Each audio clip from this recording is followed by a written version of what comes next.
వాక్యాన్ని ధ్యానించుకోవడానికి దేవుడు తన ఉచితమైన కృపను మనకు అనుగ్రహించినందుకు దేవునికి స్తోత్రాలు మనం తెలియపరచుకుందాం.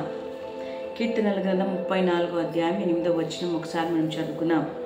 యెహోవా ఉత్తముడని రుచి చూచి తెలుసుకొనుడి. యెహోవా ఉత్తముడని రుచి చూచి తెలుసుకొనుడి అని దేవుని వాక్యంలో రాయబడి ఉంది. మనం చూసినట్టయితే మరి హిబ్రూ పదము నుంచి తీయబడినది. రుచి అనగా తామ్ అని అర్థం. హీబ్రూ పదము తామ్ అని అంటారు. మనము ఏదన్నా ఒక దానిని రుచి చూస్తే తప్ప మనం అది ఏ రీతిగా ఉందో మనం చెప్పలేము. ఆహారం తింటాం, దాని యొక్క రుచిని మనము తెలుసుకుంటాం. ఉప్పు ఎక్కువైందా, చక్కెర ఎక్కువైందా, కారం ఎక్కువైందా, సప్పగుందా, ఏ రీతిగా ఉందని మనము మన నాలుకతో రుచి చూస్తే తప్ప దాని గురించి మనము ఆహారాన్ని గురించి మనము చెప్పలేము.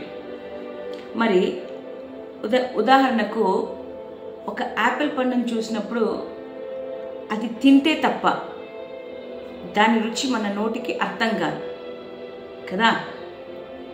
ప్రతి వస్తువును చేదైనదో తీపైనదో ఏదో ఒకటి మనము తింటే తప్ప దాని రుచిని మనం ఇతరులకి చెప్పలేము. అదే రీతిగా వాక్యం అంటది, దావీదు భక్తుడు అంటే యెహోవా ఉత్తముడని, ఆయన ఉత్తమమైన వాడని ఎట్లా తెలుసుకోగలమంటే రుచి చూడాలంట. రుచి చూడడమా? ఏ రీతిగా రుచి చూస్తాం దేవుణ్ణి? ఆయనైనా మనం తినే ఆహారమా? మరి ఆయన రుచి చూడాలంటే మనం ఏం చేయాలి? మనము ఆ యొక్క వ్యక్తిని గురించి, ఉత్తముడైన ఆ దేవుని గురించి మనము తెలుసుకోవాలి. మనము దేవుని బిడ్డలుగా ఉండి ఆయన వైపు చూస్తూ ఆయన మంచివాడని గ్రహించి ఆయన వాక్యానుసారంగా వాక్యమును అర్థము చేసుకొని వాక్యమును భుజించే వారిగా మనం ఉండాలి. వాక్యము జుంటే తేనె దారుల కంటే మధురాతి మధురమైనది. హల్లెలూయా. ఆయన నామము మధురాతి మధురమైన నామం. ఆ నామమును మనము రుచి చూడాలి. రుచి చూడడం అంటే మనం ఏం చేయాలంటే దేవుని మీద ఆధారపడే వారిగా ఉండాలి. హల్లెలూయా. మనమందరము కూడా మనుషుల మీద ఆధారపడుతూ ఉంటాం. దేవుని మీద ఆధారపడడానికి మనకు అంతగా ఇష్టం ఉండకపోవచ్చు. కానీ ఈ ఉదయకాలమున దేవుని వాక్యం చెప్తుంది, ఆయన ఉత్తముడని నువ్వు రుచి చూచి తెలుసుకోవాలి. నీవు దేవుని మీద ఆధారపడాలి. ఆయన మంచితనం ఏమో నువ్వు తెలుసుకోవాలి. ఆయన గొప్పతనం ఏమో తెలుసుకోవాలి. దేవుడు ఏమైనాడని నువ్వు గుర్తించినప్పుడు అతన్ని నువ్వు రుచి చూడగలవని అర్థము. వాక్యమును చదువుతూ వాక్యానుసారంగా మనము బ్రతికి దేవుని మీద ఆధారపడుతూ నేను కాదు సమస్తము నాకు దేవుడే అని ఎప్పుడైతే దేవుని వైపు నువ్వు చూస్తావో నువ్వు దేవుని మీద ఆధారపడినట్టుగా అది తెలుసుకుంటాం. అంటే నువ్వు ఆయనను రోజు రోజుకు ఏం చేస్తావంటే ఆయన వాక్యాన్ని భుజిస్తూ ఆయన ఏమై ఉన్నాడో నువ్వు తెలుసుకోగలుగుతావు. కాబట్టి అనునిత్యము మనము ఆహారమును ఏ రీతిగా తిని దాని యొక్క రుచిని చెప్తామో అనునిత్యము దేవుడు ఉత్తముడని మనము రుచి చూడాలి. దేవుని వాక్యాన్ని చదివితే తప్ప, ఆ వాక్యం మీద నువ్వు ఆధారపడితే తప్ప నీకు అది ఏమో నీకు అర్థం కాదు. రెండవది రుచి చూచి చూడాలి కదా. చూడకుండా ఏ ఆహారాన్ని తినము కదా, కళ్ళు మూసుకుని ఉరికి తినేము కదా. ప్రతిదీ అది మంచిదో చెడుదో మనం చూస్తాం. అదే రీతిగా మనము దేవుని వైపు చూడాలి, చూసేవారిగా ఉండాలి. ఆయనను చూసి ఆయన ఏమై ఉన్నాడో తెలుసుకొని ఊరికే చూస్తే ప్రయోజనం లేదు, తేరి చూడాలి. హల్లెలూయా. ఆయన వైపు తేరి చూస్తూ ఆయన వైపు మన ముఖ దర్శనము మనము చేసేవారిగా ఉండాలి. మన కన్ను దృష్టి యేసు మీద మాత్రమే మనం ఉంచాలి. ఆయన యొక్క గొప్పతనాన్ని మనం చూడాలి. ఆయన అద్భుత కార్యాల మీద దృష్టి ఉంచాలి. ఆయన ఆశ్చర్య కార్యాల మీద మనం గమనం ఉంచి ఆయనను చూస్తూ ఆయనతో సత్సంబంధము కలిగిన వారిగా, ఐక్యమత్యముగా మనము ఒక సహవాసము కలిగిన వారిగా దేవుని వైపు మనము చూస్తూ మనము ఉండాలి.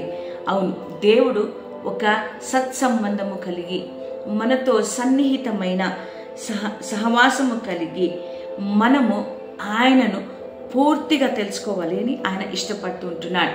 అవును, శోధనలు, శ్రమలు, కష్టాలు, దుఃఖాలు, బాధ, వేదన, నిట్టూర్పు ఇవన్నీ కూడా మనకు సహజమే. ఇవన్నీ కూడా మన జీవితాలలో మనం చూస్తూ ఉంటాం. ఎన్నో సమస్యలను ఎదుర్కొంటాం, ఎన్నో భయంకరమైన నిందలు, అవమానాలు, కష్టాలను ఎదుర్కొంటూ ఇంతవరకు మనము మరి ఈ లోక యాత్రలో మనం ముందుకు వచ్చాం. అయినప్పటికీ కూడా వీటన్నిటిలో మనము ఏ స్థితి ఉన్నా ఆ స్థితిలో దేవుడు ఉత్తముడని రుచి చూచి తెలుసుకునే వారిగా ఉండాలి. ఉదాహరణకు యోబు గురించి మనం చూస్తూ ఉంటున్నాం. యోబు ఎంత సహనము కలిగిన వాడిగా ఉన్నాడో చూద్దాం. యోబు దేవుణ్ణి రుచి చూశాడు కాబట్టే శ్రమల్లో కానీ, శోధనలో కానీ, బలహీనతల్లో కానీ తనకున్నదంతా పోయినప్పటికీ, భార్య అతన్ని అవమానించినప్పటికీ, ఏది జరిగినా అతడు మాత్రము దేవుణ్ణి వదిలిపెట్టలేదు. ఆయన ఆ యొక్క పరిస్థితుల్లో కూడా దేవుడు రుచి చూచి తెలుసుకున్నాడు. నా దేవుడు అన్ని చేయగలిగిన దేవుడు, నా దేవుడు నాకుంటే చాలు. నోటి మాటతో కూడా దూషించకుండా ఆయన కొరకు ఎదురు చూస్తూ ఆ యొక్క వేదన, బాధను అనుభవించి ఆయన చూశాడు. కేవలము ఆయన దృష్టి అంతా కూడా దేవుని మీదే ఉంచాడు. అవును నా ప్రియమైన వారలారా, ఆయన ఆత్మీయమైన జీవితంలో దేవుడు ఉత్తముడని రుచి చూచి తెలుసుకున్నాడు. ఈరోజు నీ ఆత్మీయమైన జీవితంలో దేవుడు ఉత్తముడని నువ్వు రుచి చూచి తెలుసుకోగలుగుతున్నావా? నీ యొక్క దృష్టి ఆయన మీద ఉంచి ఉండాలి. నువ్వు దేవుని వైపు చూస్తూ ఆయనతో సహవాసము కలిగి అనునిత్యము ఆయన వాక్యాన్ని నువ్వు రుచి చూచే బిడ్డగా నువ్వు ఉండాలి.